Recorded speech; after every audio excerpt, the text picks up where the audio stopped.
Здравейте, аз съм Даниел Данчев, професор по математическо моделиране в Института по механика на БАН.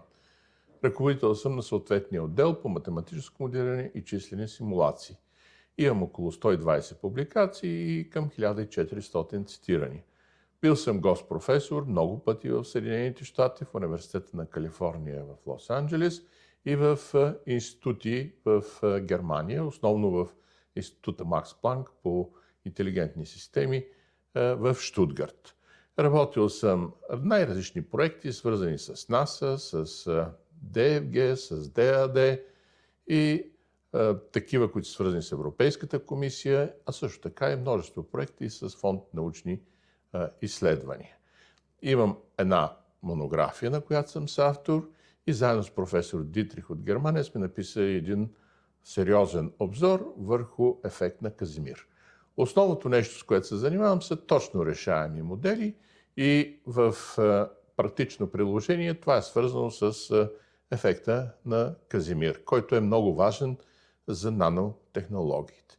В момента работя върху редица статии, свързани с ефект на Казимир, и смятам да продължавам да работя в тая област. Това, което най-обичам обаче, са точните резултати, защото те не устаряват. И след 20 години, и след 30, и след 50 години те ще си бъдат същите, както са и сега, за разлика от числените изследвания, които устаряват много бързо.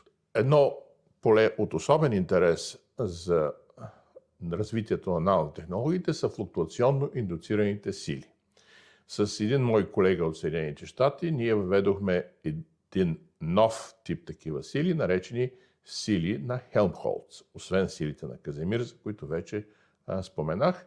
И оказва се, че в различните случаи могат да се въведат цял набор от такива флуктуационно индуцирани сили, върху които до момента, освен нас с професор Рудник от UCLA, няма никакви други публикувани резултати. Освен такъв тип изследвания, аз се занимавам напоследък и с биомеханика, математическо моделиране на човешкото тяло, и там с доцент Николова имаме различни публикации, които са свързани с основно българското население.